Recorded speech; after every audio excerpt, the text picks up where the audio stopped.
आज हम कामायनी के चिंतासर का अध्ययन कर रहे हैं और उसकी पंक्तियों की व्याख्या आपके सामने प्रस्तुत है।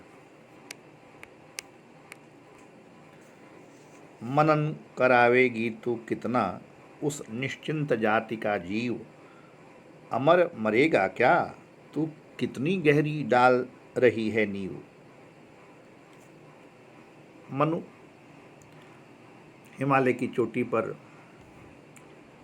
एक विषादग्रस्त स्थिति में अपने सामने फैले हुए अपार जलराशि को देख रहे हैं। देव संस्कृति के नष्ट होने के बाद उनके मन में पहली बार चिंता प्रविष्ट हुई है। उस चिंता को बार बार संबोधित करते हुए मनु कह रहे हैं, मनन करावेगी तू कितना। अरे वो चिंता तू मुझे कितना चिंतन, मुझसे कितना चिंतन कराएगी, यानी तू मुझे कितना चिंतित और कितना चिंतित करना चाहती है। अरे तुम्हें पता नहीं है कि मैं उस निश्चिंत जाति, मनु की, हम सभी जानते हैं कि मनु देव सृष्टि के व्यक्ति हैं जो बिल्कुल हर तरह से सुख संसाधनों से परिपूर्ण रही थी।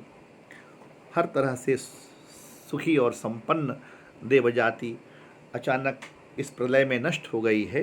तो उस निश्चिंत देव जाति का यह जो आखिरी प्रतीक मनु बच गए हैं, कहते हैं कि तुम मुझे क्यों चिंतित, क्यों मुझे तमाम तरह की मन की चिंताओं में डाल रही हो, परेशानियों में डाल रही हो। मैं तो एक चिंता रहित जो देव सृष्टि थी इस भारत भूमि पर, मैं उसका अंतिम व्यक्ति बचा हूँ, और अमर मरेगा क्या।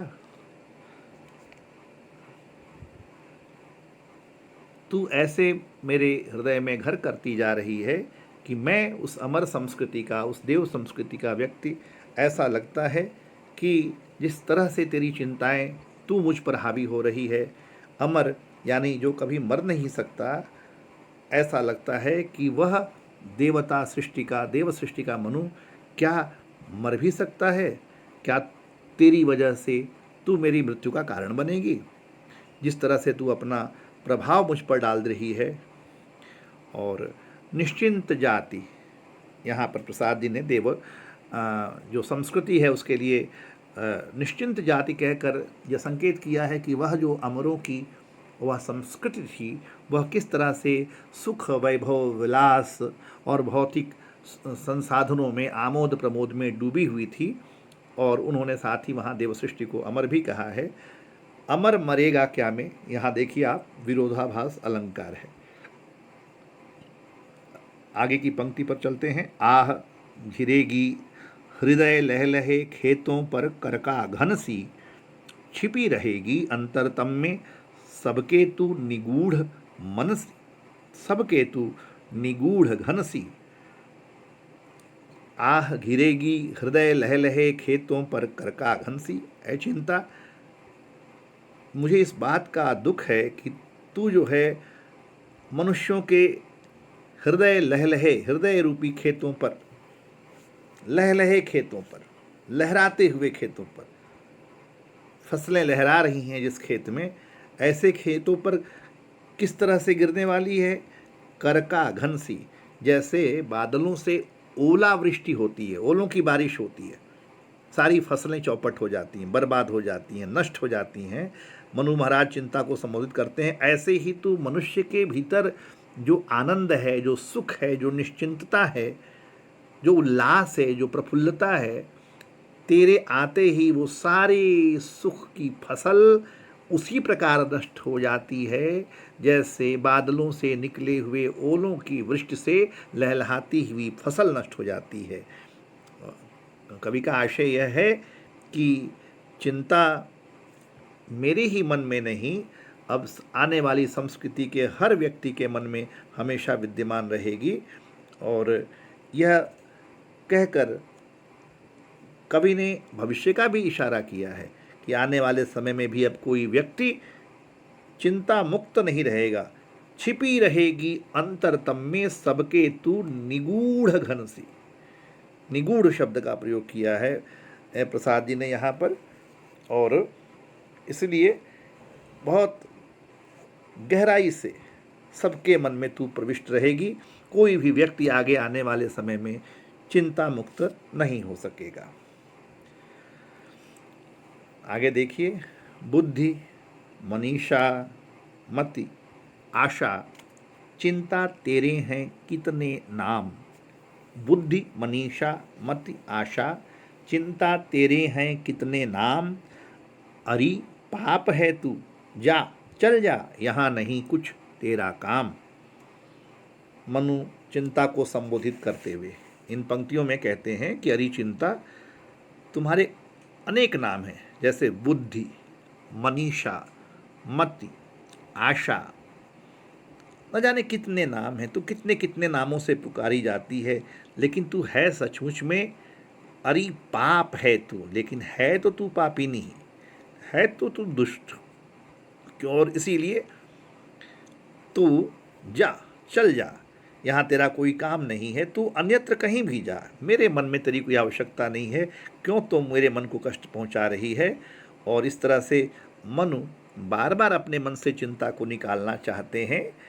और इस क्रिया व्यापार के अंतर्गत प्रसाद जी ने चिंता के आने में से बुद्धि जागृत होती है, मनीषा, मति, आशा, ये सारी क्रिया, मानसिक क्रिया व्यापार जगते हैं, और सबको प्रसाद जी ने कहीं न कहीं से पाप की संज्ञा देकर तिरस्कृत किया है।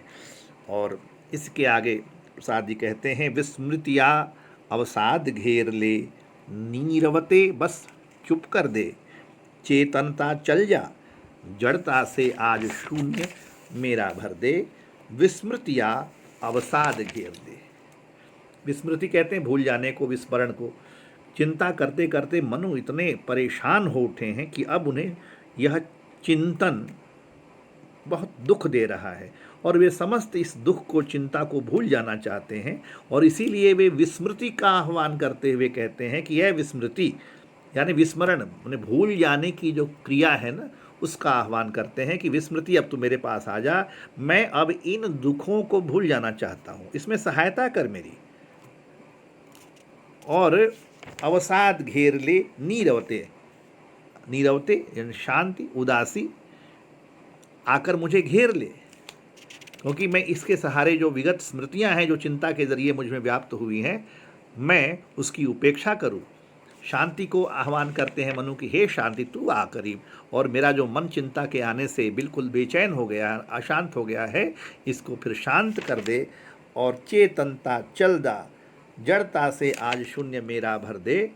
अपने ज्ञान को संबोधित करते हुए मनु से भी दूर जाने को कहते हैं, और अज्ञान से और मूर्छा से कहते हैं कि जड़ता को संबोधित करते हैं कि तू मेरे पास आकर के और मेरे रिक्त जो हमारा हृदय रूपी आकाश है, जो शून्य है ना, उस शून्य को भर दे अपनी जड़ता से, मूर्छा से, ताकि वह कुछ भी सोच विचार न कर सके। क्योंकि चिंता के आने से बुद्धि, मनीषा, आशा, बहुत तरह तरह की चिंताएं, सोच विचार की क्या होगा आने वाले दिनों में, इससे मनु का मन बहुत व्याकुल है, व्यथित है।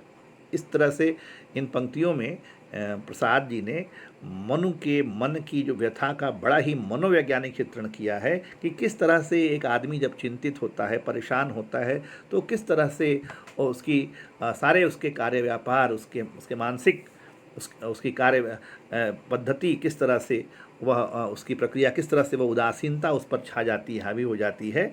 इसका उदाहरण यहाँ पर यह आपको मनु की इस मानसिकता में दिखाई पड़ता है।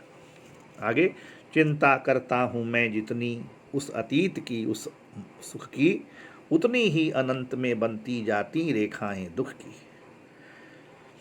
मनु वह जो देव सृष्टि जो जल प्रलय में नष्ट हो चुकी है, बह चुकी है पूरी तरह से, उस देव सृष्टि की समृद्धि, उसके वैभव, सुख की का स्मरण करते हैं, उसकी स्मृति में डूबे हुए कहते हैं कि मैं चिंता करता हूँ मैं जितनी उस अतीत की, अपने में अतीत और भूत की सुखों की जितनी याद करता हूँ, जितना उसमें डूबता हूँ, तो उस सुख की तो उतनी ही, जितना वो सुखों का स्मरण करते हैं,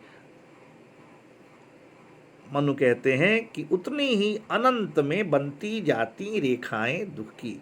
मेरे हृदय में उतनी ही दुखों की रेखाएं खींचती चली जाती हैं, अर्थात मेरा दुख उतना ही बढ़ता जाता है जैसे जैसे मैं अपने अतीत की उन सुखों की, उस देव संस्कृति के मिले हुए भोग वैभव विलास आमोद प्रमोद की घटनाओं की स्मृति करता हूँ।